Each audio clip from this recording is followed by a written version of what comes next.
Daniel Zaguri, bonsoir. Vous êtes célèbre expert psychiatre auprès des cours d'assises. Vous publiez La barbarie des hommes ordinaires aux éditions de l'Observatoire avec ce sous-titre « Ces criminels qui pourraient être nous ». Vous racontez très bien comment des hommes ordinaires en arrivent à commettre des crimes extraordinaires. Alors, vous passez en revue une série de meurtres. Vous commencez par les crimes passionnels. Et du coup, dans l'actualité, on pense alors on n'est pas sûr, mais à Jonathan Daval, qui a avoué avoir tué sa femme.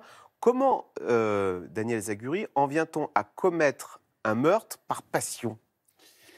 Alors, c'est évidemment l'actualité, donc on pense à lui, vous pensez à lui, mais c'est intéressant parce que nous sommes partie prenante.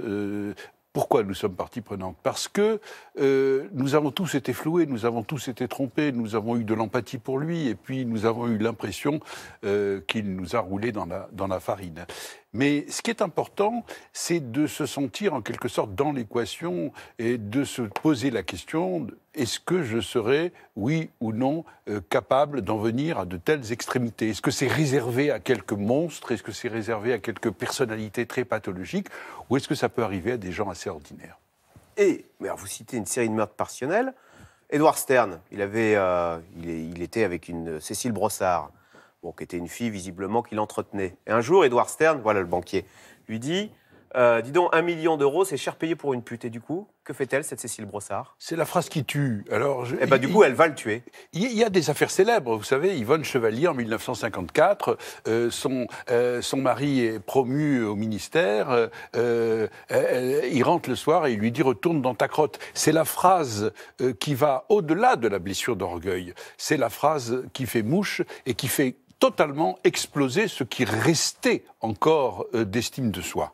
Et donc on en vient à commettre un meurtre. On en vient à basculer dans l'acte. Voilà, dans l'acte. Ces crimes passionnels, à tort ou à raison, il y a une certaine indulgence, non ? Il y avait une certaine indulgence.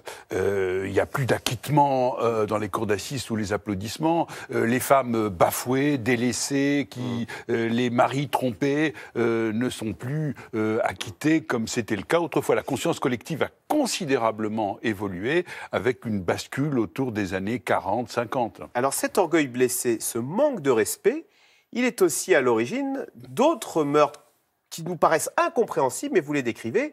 C'est le jeune qui, pour un mauvais regard, il m'a mal parlé, va en venir à tuer quelqu'un. Ça nous paraît totalement disproportionné. C'est la même dynamique, Daniel Zaguri ? C'est pas tout à fait la même dynamique, mais si vous voulez, il y a une absence de pensée. C'est-à-dire que il m'a mal regardé, il m'a mal parlé, et ça légitime, ça justifie, en quelque sorte, la réponse immédiate. Et ce qu'on va obtenir en expertise, c'est il m'a mal regardé, je l'ai tué, c'est normal, monsieur. Et on n'en aura pas beaucoup plus. Comme si l'honneur avait été bafoué et que c'était la seule réponse possible. Et vous faites ce parallèle avec le Cid de Corneille. Vous dites finalement, c'était la même chose, ces duels soufflets qui venaient au XVIIe siècle. Il n'y a pas, si vous voulez, il n'y a pas de blessure minime pour le narcissisme dans sa majesté. Alors, en revanche, il y a des meurtres beaucoup plus épouvantables. Ce sont les infanticides. Alors là, on pense à Véronique Courgeot, les époux Courgeot. Véronique Courgeot qui a tué trois nouveau-nés, qu'elle a même mis dans le congélateur. Comment une mère en vient-elle? Qu'est-ce qui s'est passé pour parce qu'il y a plusieurs cas comme ça. Une mère en vienne à tuer un nouveau-né. Alors, pour qu'une mère en vienne à tuer un nouveau-né, il faut qu'à aucun moment, elle n'ait été enceinte psychiquement, en quelque sorte. Ce n'est pas un nouveau-né qu'elle tue. Ce qu'elle tue, c'est une chose qui sort dans la douleur de son ventre et qui vient contredire le déni qui avait été au cœur. C'est-à-dire que c'est au terme d'un déni de grossesse qu'une mère en vient éventuellement à tuer ce qui sort de son ventre? Alors, je ne parle dans mon livre que des néonaticides, c'est-à-dire des crimes qui sont commis à la naissance, et donc je ne parle pas des autres crimes concernant les enfants. Les infanticides, je n'en parle pas.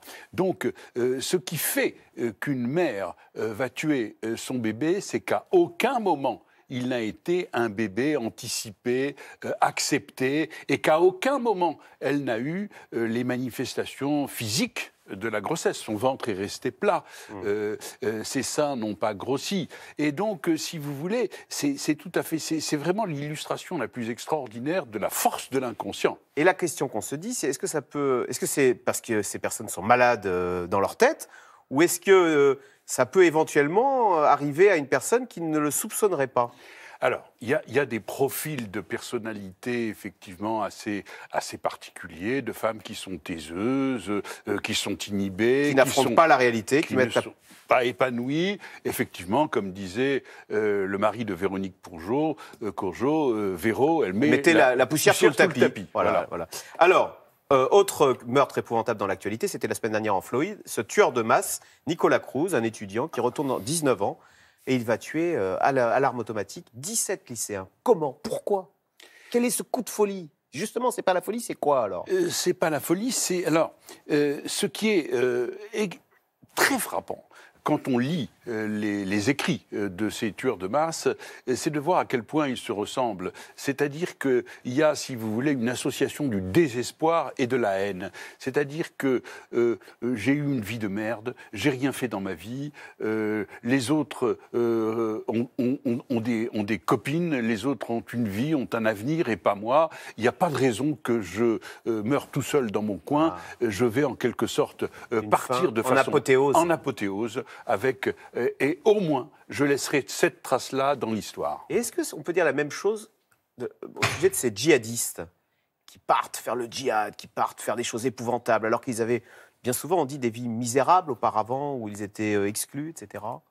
Alors, il y a effectivement il n'y a pas de profil type. Oui, mais par contre, il y a un certain nombre de processus qu'on repère assez régulièrement, et notamment le fait qu'ils vont basculer dans ce que j'appelle l'eureka terroriste, c'est-à-dire qu'ils vont tourner le dos à cette première vie au cours de laquelle la fille dira « j'étais une pute » et le garçon j'étais un incroyant, je vivais comme un mécréant ».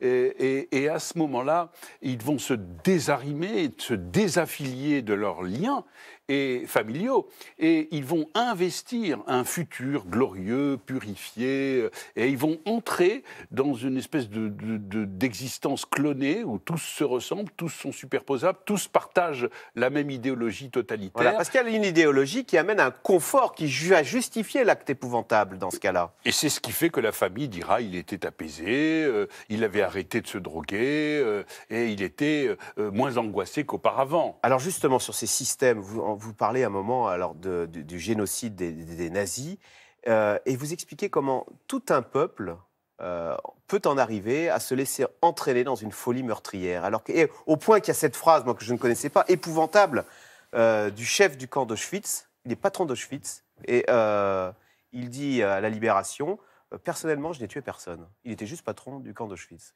J'étais juste le patron, le directeur du camp.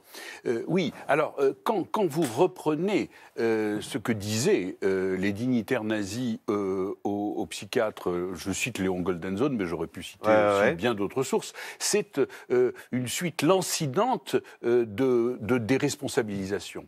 Là, je crois qu'il ne faut quand même pas généraliser. Ça concerne beaucoup de personnes, mais en même temps, on ne peut pas dire tous les Allemands. Hein. Je crois qu'il faut faire attention. Bien sûr, oui.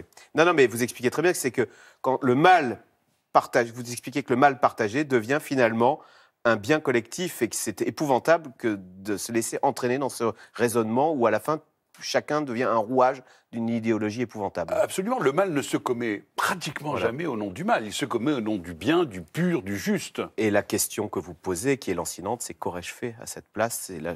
On en parlait à l'instant, la chanson de Goldman, hein, si j'étais né en 17 à la Darmstadt, même si la Darmstadt n'a jamais existé. Mais aurais-je été meilleur ou pire que ces gens? Oui. Merci beaucoup, Daniel Zaguri. Donc, votre livre, La barbarie des hommes ordinaires, aux éditions de l'Observatoire. Tout de suite, avec nous, Bruce Toussaint, C'est dans l'air. Quels sont les ressorts des zadistes qui prennent pied à Notre-Dame-des-Landes, Bure dans la Meuse ou au barrage de Sivins? C'est dans l'air intitulé ce soir à Notre-Dame-des-Landes. Les zadistes sont toujours là.